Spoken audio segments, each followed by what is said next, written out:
Y'all see this? This is what I'm talking about. This is in that newest BMW.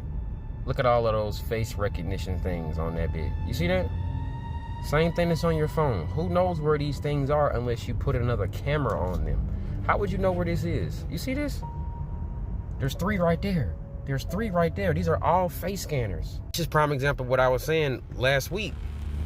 That's just prime example of what we was talking about. You never know where the face scanner is, and we never know how far it's gonna go in the future to where you're gonna need your face scanned to do whatever. Buy stuff, talk, be on certain sides of towns. You never know. Yeah, humans are hackable animals. They can just hack you and change your DNA. People that took the vaccine, they change your DNA. And people need to pray. There's hope because you can pray for that. You can pray and get regeneration. If you don't, when it's time for the mark of the beast, you will be programmed. Hold on. No, that is dangerous to say. I'm not lying. Listen to Yuval Noah. Yuval Noah actually says that, and you can go Google it, that COVID was a time when humanity accepted surveillance to go under the skin. You can go Google mRNA vaccine or COVID vaccine and luciferase. Go Google, even the CEO of Moderna, Tyzak, said that the COVID jab was hacking the software of life and introducing a code. Klaus Schwab, the head of the World Economic Forum, said, in the fourth industrial revolution, the Bible calls it the fourth kingdom. These people call it the fourth industrial revolution. They say in the fourth industrial revolution, it's not what you do that will change. It is who you are if you take genetic editing. This was actually an interview he did with Charlie Rose. Go pull it up. This is not, it's just that a lot of people don't know all this information is right there. They're not hiding it anymore. They have an agenda by 2030 for everybody to be human 2.0. Elon Musk talks about human beings we need to become merge with machines. That we need to merge with machines in a good way. Because if we don't merge with machines, machines will take over. So he believes that is, the Bible says it in Daniel chapter 22, Daniel chapter 2, verse 43 to about 46, that is going to come a time when iron will mix with clay. They will mingle with the seed of man. Read it. Wait.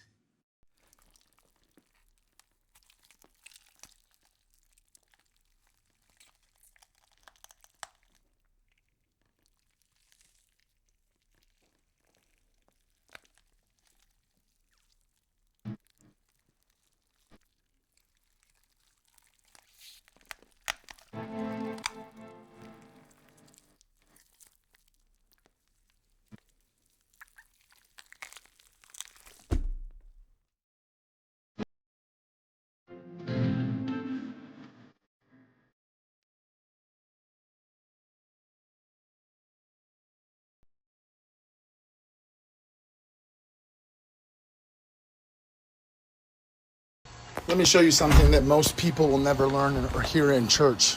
The universe was not created in 7 days. It was created in 7 movements of light and sound. And that story is hidden within your body. In the beginning, there was consciousness, infinite awareness, no shape, no time, no matter. And it said, I want to know myself. That decision created geometry, one perfect circle. The first thought, the first container, that circle was source, God, whatever you want to call it. So to create that circle, move and create a second circle, same size, overlapping perfectly. The space in between is the Vesca Pisces, the womb of light, the eye of God, the yoni of feminine, the stargate of reality. When those two circles met, light was born, sound was born, form was born. That's what let there be light really means. Not a man in a sky flipping a switch, but geometry unfolding itself through vibration. So then came 3, 6, 7 circles, which creates the seed of life. This is Genesis. Each day equals a day of creation. And on 7th, source didn't rest. The code was complete. The seed became the flower of life, a living map of energy, frequency, and form. Every cell in your body follows it. Your DNA, your fingertips, the spiral of your hair, the way your heart beats. It's all repeating that sacred pattern. Now, if you look deeper, every ancient temple from Kemet to Mexico encoded this shape. They knew that the geometry was the language of source. The Vatican locked it up, and the modern religion buried it under dogma. But it's your spine, your pineal gland, your breath, your blood. You are not separate from the Creator, you're just a fractal of it. Genesis wasn't meant to be taken literally. It's an encrypted formula of cosmic birth, and it's still unfolded in you right now.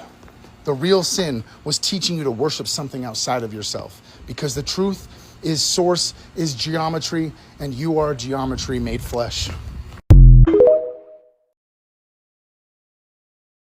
Those of you that don't know, this is the Economist magazine predictions for 2026. I knew there was some significance to all these red balloons, but I just couldn't figure out how they would come into play. As you can see, the red balloons here, and they're kind of like scattered throughout the cover. And then you can see the soccer player down here, so you know that the World Cup is really significant for 2026.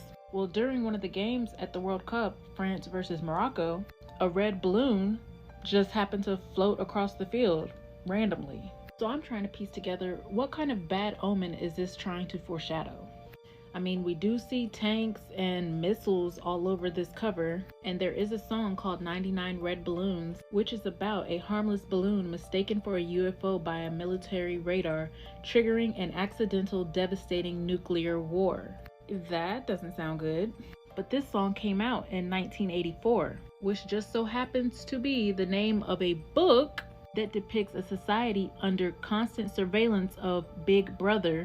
And hey, let's meet Big Brother, the CEO of Palantir. You know, the people collecting and creating digital profiles on any and everybody. I just can't help to think that this so-called random occurrence isn't so random, and it's more so like a warning. Just like in the movie It, whenever we see the red balloon, we know that there's impending doom or something terrible and tragic about to happen.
And I'm going to read this one.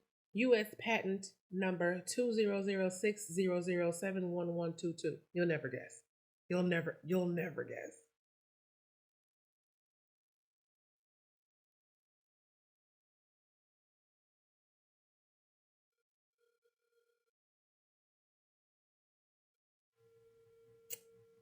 That's all. Link in my bio. I've been hearing a lot about these Georgia Guidestones. You know what I'm saying? I've been hearing a lot about, you know what I'm saying, the Georgia Guidestones and the conspiracy theories and all that or whatever. So me living in Georgia now, I said, well, why not go visit the Georgia Guidestones and let me see for myself? You know what I'm saying? So I'm here to tell you, look right here.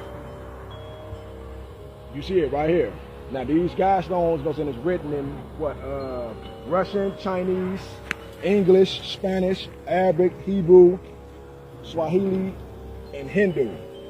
And it says right here, let these be the Guidestones to an age of reason.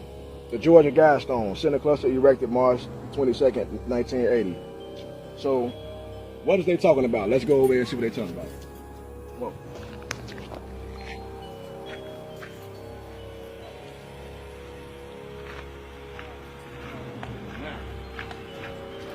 This is the one that's written in English right here. We're going to read from the top. Now it says, maintain humanity under 500 million in perpetual balance with nature. What the fuck they mean by that?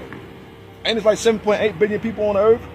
What they mean maintaining, you know, under 500 million? How they going to get the earth down to 7.8 billion people to 500 million? Makes you want to say, huh? It says guide reproduction wisely, improving fitness and diversity. What do they mean by guide reproduction wisely? Planned Parenthood, abortions,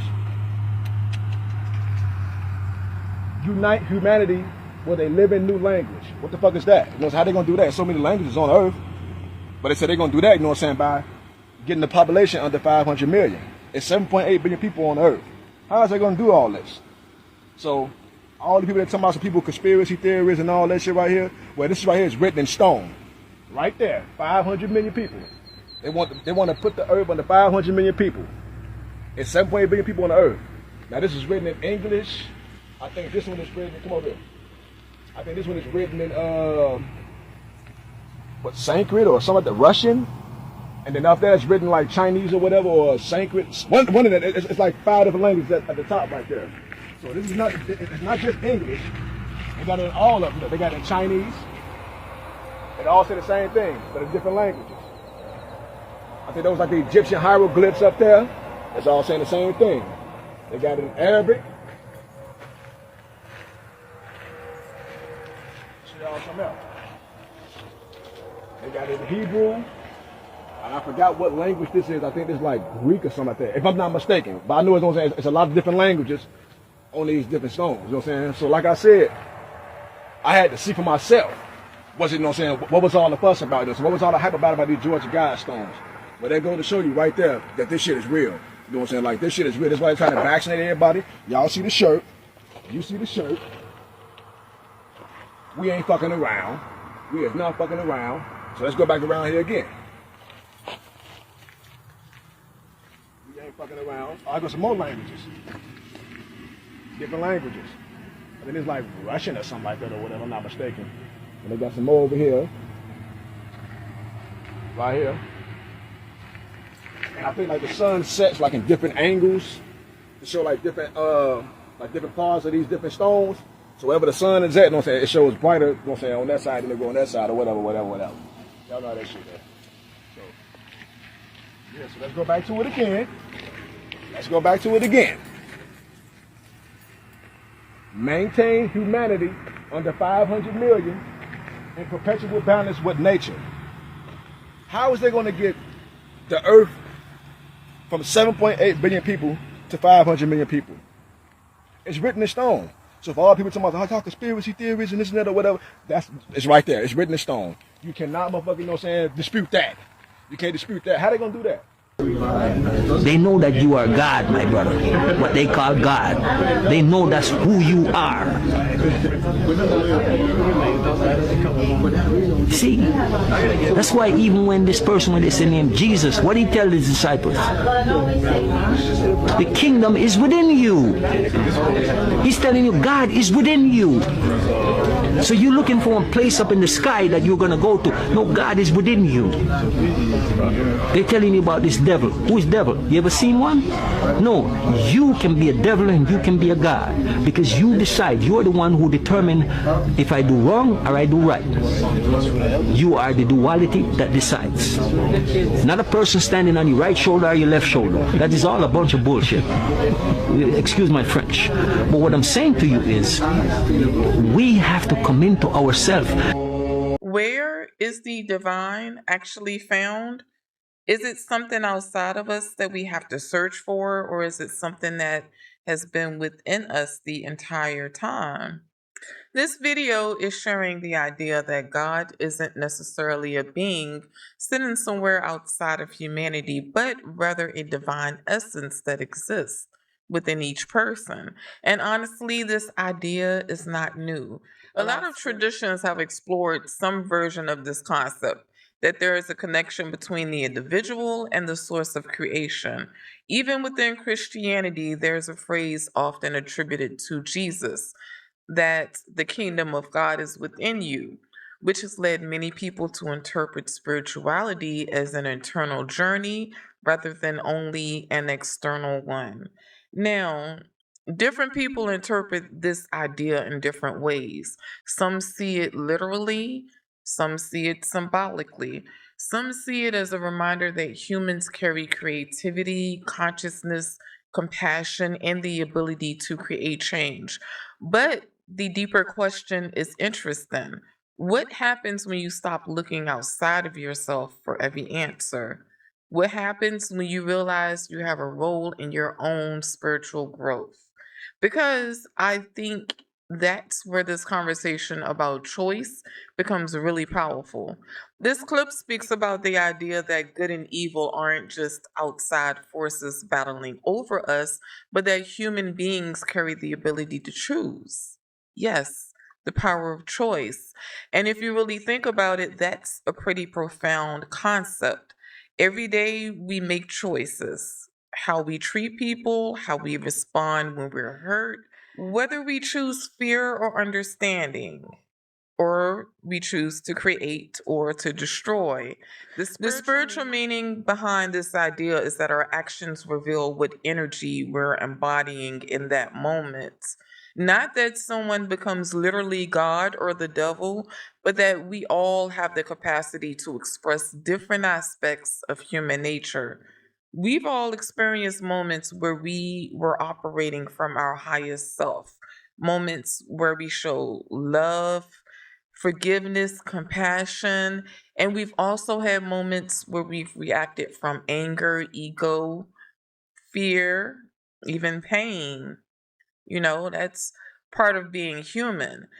The interesting part is becoming aware of which version of ourselves that we're feeding. And I think that's what a lot of spiritual teachings are really trying to bring us back to: responsibility, not shame, not guilt, but responsibility. The understanding that we have more influence over our own inner world than we sometimes realize.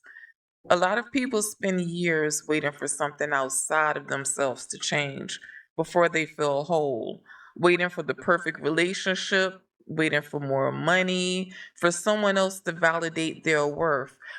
But this perspective challenges that. It asks, what if the thing you've been searching for has been within you the entire time? Yes. Now, I think it's important to say this doesn't mean we never need community, guidance, or support. Humans are connected beings. We learn from each other. We grow through relationships. But there is a difference between seeking wisdom from others and giving away our own power.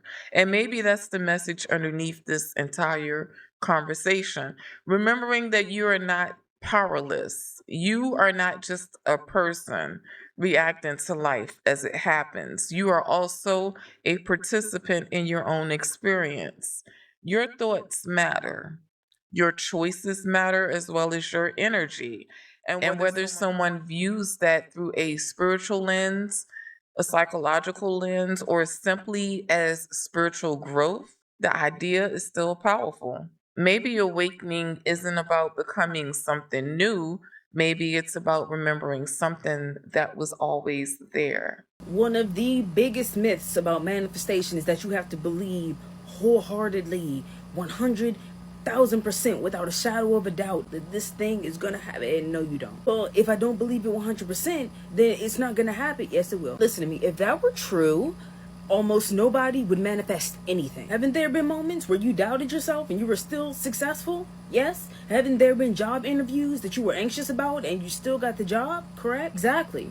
Doubt exists. Not only does doubt exist, but it pops up probably more often than you would like, but that's not your fault. And it doesn't say anything about you. It is because you are human. And it is an automatic response of the brain when venturing into something new. It's just trying to keep you safe. Just disregard it. The real question you should be focused on is, which story am I rehearsing the most often? Because your brain isn't changed by a single thought. It is changed by patterns. One moment of fear doesn't define you. One whole afternoon of anxious thoughts doesn't undo weeks of new assumptions and programming. That's not how it works. So stop thinking like that. What truly matters is what becomes familiar. What thoughts do you return to? What stories do you constantly replay? What version of yourself do you repeatedly come home to? What is your default? I'm trying to drink more water. Don't really know why. Most people think their manifestation failed because they doubted for 5 minutes. No. Manifestation usually stalls because they spent 5 minutes affirming and the other 23 hours and 55 minutes living in the old story. Lack and concern and doubt and not enough. That's the difference. It's not about perfection. A flawed artist can still create a beautiful painting. And we, humans, flaws and all, can still create the life of our dreams. It's about consistency. It's about making certainty, confidence, your default setting so that even when those doubtful, anxious thoughts do pop up, you always return back to confidence, back to certainty. Which version of your future are you spending the most time rehearsing? The version where you do make it or the version where you don't? If you'd like more guidance on how to navigate doubt, which will inevitably pop up in your journey somewhere, I have a whole freaking lecture about it at the link in my bio. This video breaks down manifestation into a formula. Identity multiplied by reinforced familiarity plus assumption equals manifestation. Now, before anybody hears the word manifestation and thinks this is just about wishing for something and waiting for it to appear, I think the deeper conversation here is really about transformation. Because the first part of the formula is identity. And honestly, this is where I think a lot of people miss the mark. A lot of us focus on what we want. I want more money. I want a better relationship. I want success, a different life. But the question the speaker is really asking is, who do you believe you are? Because your desires can be bigger than your current self concept. You can say you want abundance, but if deep down you believe you aren't someone who receives opportunities, who is supported, or who is capable of creating that reality, there is going to be an internal conflict. And that's where identity comes in. The version of yourself you repeatedly identify with becomes the version of yourself you naturally move from. Think about it. Think about it for a second. Someone who sees themselves as a creator is going to make different choices than someone who sees themselves as powerless. Message. Someone who believes they are worthy of love is going to approach relationships differently than someone who believes they have to earn love. The external action might look similar, but the energy behind it is completely different. Now, reinforced familiarity. This part is actually fascinating because even outside of spirituality, we know that the brain is heavily influenced. We know the brain is heavily influenced by repetition. What we repeatedly expose ourselves to starts to become familiar. And familiar things feel safer. That's why changing your life can feel uncomfortable, even when the change is positive. Your mind isn't always asking, is this better for me? Sometimes it's saying, is this what I know? And those are two very different questions. This is why someone can say they want a new life, but still find themselves repeating those old patterns. The old identity is familiar, that old environment is familiar as well. So the shift isn't just about wanting something new, it's about becoming familiar with a new version of yourself. And I think this is where spirituality and psychology start to have an interesting conversation because many spiritual teachings talk about raising your vibration, changing your frequency, or aligning with the reality that you want. And from a psychological perspective, you could describe that as changing your beliefs, habits, and emotional patterns. Different language, but a similar idea.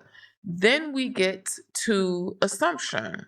This is probably one of the most misunderstood parts of manifestation. The idea isn't necessarily that you pretend everything is already perfect while ignoring reality. It's more about the internal expectation that you carry. What do you believe is possible for you? What do you believe that you deserve? What do you automatically assume will happen when you take a risk? Ask yourself those questions because those assumptions influence your decisions. They influence what opportunities you notice. They influence whether you keep going when something doesn't work out immediately. There's also references to Henry Ford's famous quote about believing you can or believing that you can't. And whether you look at that spiritually or practically, there is truth in the idea that your beliefs influence your behavior. Oh, for sure, there's truth in that. Your beliefs become the filter through which you experience the world. Now, does that mean every single thing that happens is because someone didn't think positively enough? No, life is far more complex than that. There are circumstances outside of our control, but I do think there's power in recognizing the things we actually can influence, like our mindset, our habits, and our self image. And maybe that's the real message behind manifestation. It's not about escaping reality, it's about becoming someone who's prepared for the reality that you're trying to create. Because sometimes the biggest block is that we're asking for a new reality while still identifying with an old version of ourselves. So maybe the question isn't only what do I want to manifest? Maybe the deeper question is who do I need to become to naturally align with it? And that's where the real transformation begins.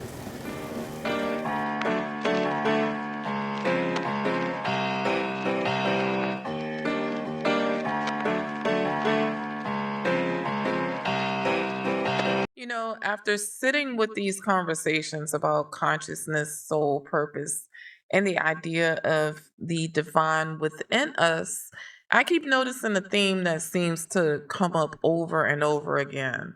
The idea that maybe we've been looking outside ourselves for something that was always connected to us.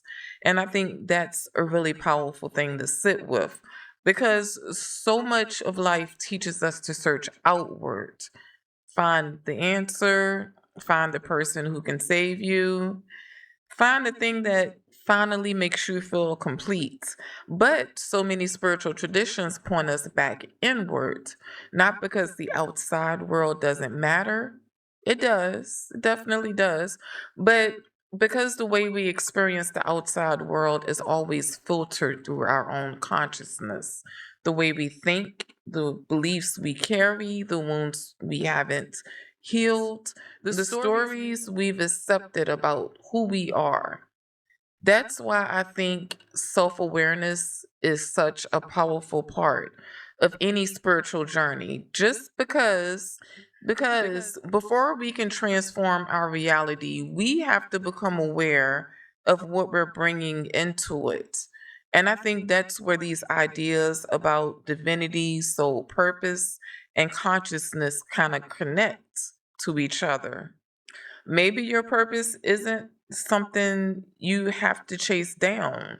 Maybe it's something you uncover as you become more aligned with yourself, you know? Maybe the reason certain lessons keep appearing isn't because life is against you. Maybe it's because something within you is asking to be recognized. It wants attention. And I know these conversations can sometimes bring up big questions, questions about God, consciousness, and reality itself. But I think questioning is a beautiful part of the human experience because growth usually begins when we stop accepting things just because we've always been told this is the way it is. At the same time, I think there's wisdom in staying grounded. Being open doesn't mean believing every ideal without reflection. And being logical doesn't mean shutting yourself off from mystery. There is a place where curiosity and discernment can exist together. Yes. And honestly, that's the space that I love exploring here, the space between what we know and what we are still discovering, because the universe is incredibly mysterious. Hell, human consciousness is incredibly mysterious. Even our own minds hold so many things we're still learning to understand. So maybe the journey isn't about finding one perfect answer. Maybe it's about becoming more aware and intentional and more connected to the person you're becoming. Because at the end of the day, the most important relationship you will ever have is the one you have with yourself. How you speak to yourself, how you treat yourself, how you choose to move throughout this world. That is where transformation begins. So I want to leave you with the question: what if the divine isn't something that you're searching for? What if it's something you're remembering? Let me know your thoughts down in the comments. And with that being said, I love you, love you, love you. And I will see you on the very next video.